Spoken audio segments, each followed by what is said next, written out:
Halo, Assalamualaikum warahmatullahi wabarakatuh. Perkenalkan, nama saya Rizky Fadlullah, NIM 2014030028, Manajemen Pendidikan Islam, UIN Imam Bonjol Padang. Baiklah, di sini saya akan mempresentasikan video tugas Pancasila dosen pembimbing Ibu Wahyuli Louis Zen SEM. Baik, di sini saya akan mencoba menjelaskan materi tentang Pancasila sebagai paradigma kehidupan dalam bermasyarakat, berbangsa, dan bernegara. Kali ini saya akan membahas dua pembahasan.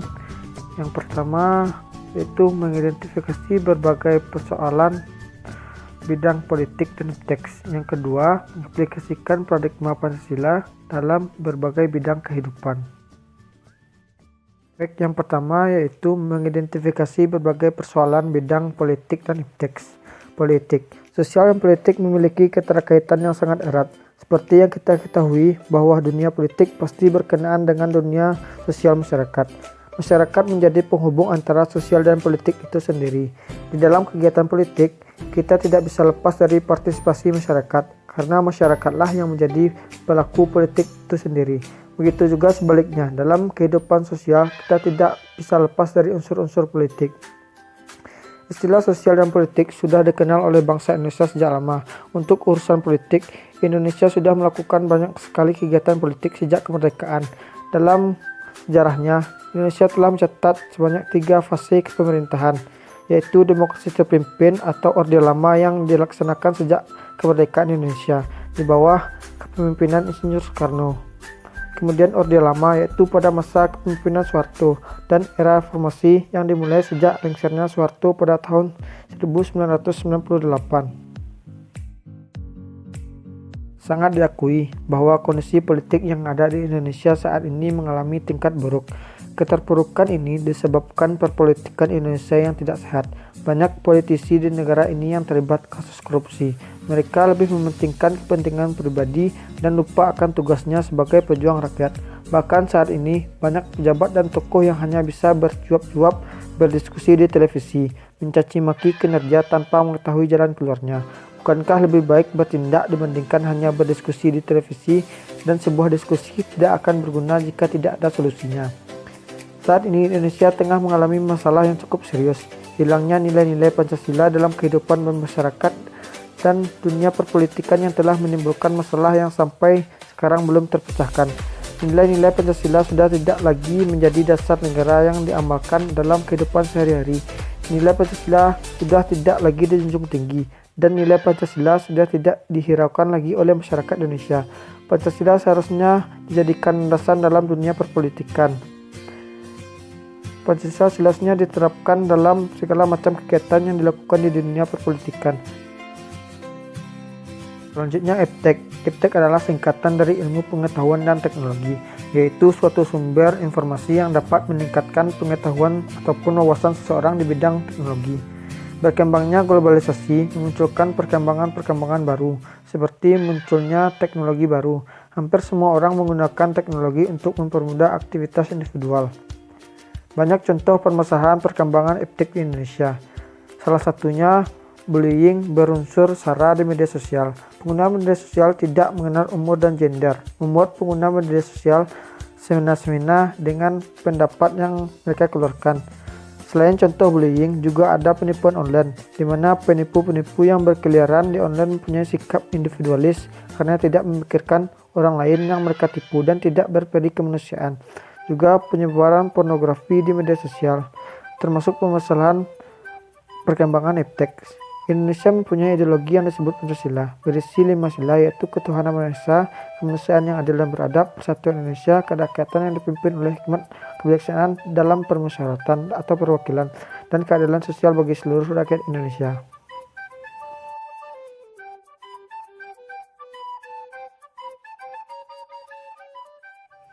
Ideologi Pancasila yang kita anut ini bisa mengatasi permasalahan EPTEK yang ada di Indonesia.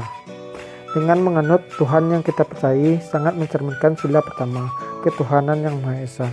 Bergotong royong dan berperilaku kemanusiaan dan adil, tidak melihat orang secara rasis, bahwa Indonesia berbeda-beda budaya tetapi tetap satu, maka terciptanya sila ketiga, yaitu persatuan Indonesia. Negara kita demokrasi yang setiap argumennya didengar oleh pemerintah juga menganut sila keempat, yaitu kerakyatan yang dipimpin oleh hikmat kebijaksanaan dalam permusyawaratan atau perwakilan. Yang terakhir, dalam menggunakan media sosial dan online dengan baik harus terciptanya keadilan sosial, tidak membeda-bedakan dan tidak adanya kesenjangan sosial. Opini saya yang terakhir sangat sesuai dengan sila kelima, yaitu keadilan sosial bagi seluruh rakyat Indonesia. Yang kedua yaitu mengaplikasikan paradigma Pancasila dalam berbagai bidang kehidupan. Pancasila sebagai paradigma pembangunan. Pancasila adalah dasar negara dan ideologi nasional. Sebagai dasar ideologi, tidak berlebihan jika Pancasila menjadi tolak ukur penyelenggaraan negara, termasuk pembangunan nasional. Pancasila sebagai dasar pembangunan berarti nilai-nilai Pancasila secara normatif menjadi landasan dan tolak ukur segenap aspek pembangunan nasional Indonesia. Dalam arti inilah Pancasila dipandang sebagai paradigma pembangunan nasional. Pancasila sebagai paradigma kehidupan bermasyarakat, berbangsa, dan bernegara. Secara umum, paradigma merupakan sebuah pola pikir. Hal ini berkaitan dengan Pancasila sebagai suatu paradigma untuk membangun kehidupan bangsa Indonesia secara seimbang, baik yang bersifat jasmaniah maupun lahiriah. Hal ini diperlukan guna mewujudkan cita-cita nasional, yakni menuju masyarakat Indonesia yang adil dan makmur. Untuk mencapai hal ini, maka Pancasila harus menjadi dasar untuk membangun kehidupan. Selanjutnya, Pancasila sebagai paradigma wawasan kebangsaan, nasionalisme. Konsep negara bangsa Indonesia dapat dirangkum dari pokok-pokok yang terkandung dalam Undang-Undang Dasar 1945. Negara adalah keadaan kehidupan berkelompok bangsa Indonesia yang berkat rahmat Allah yang Maha Kuasa dan didorong oleh keinginan luhur untuk berkehidupan yang bebas dalam arti mereka berdaulat, adil, dan makmur berdasarkan Pancasila. Selanjutnya, Pancasila sebagai paradigma pengembangan politik. Landasan pengembangan politik di Indonesia adalah kekuasaan dan kedaulatan yang berada di tangan rakyat. Kekuasaan dan kedaulatan rakyat tersebut berlaku bagi politik dalam negeri maupun luar negeri. Dalam konteks kehidupan bermasyarakat, berbangsa, dan bernegara, perlu kiranya mengaktualisasikan Undang-Undang Dasar 1945 seturut kebutuhan bangsa, dinamika, dan tuntutan reformasi. Hal itu akan tercapai dengan tetap memelihara kesatuan dan persatuan bangsa seturut semangat dan jiwa Undang-Undang Dasar 1945. Pancasila sebagai paradigma pengembang ekonomi. Pasal-pasal mengenai perekonomian Indonesia disusun oleh Muhammad Atta menetapkan bahwa perekonomian disusun sebagai usaha bersama berdasarkan azas kekeluargaan, di mana negara menguasai bidang vital, bumi dan air serta kekayaan alam yang terkandung di dalamnya. Hal ini untuk mengusahakan kemakmuran rakyat yang sebesar-besarnya. Setiap negara berhak atas pekerjaan dan penghidupan yang layak.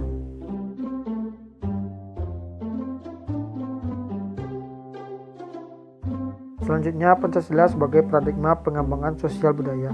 Atas dasar kepercayaan kepada Tuhan Yang Maha Esa, maka kehidupan manusia dan masyarakat Indonesia harus benar-benar selaras dalam hubungannya dengan Tuhan, sesama, dan alam sekitar. Di samping itu, masyarakat Indonesia juga diharapkan memiliki kemantapan dalam kehidupan lahir dan batin, serta mempunyai jiwa yang dinamis dengan semangat gotong royong.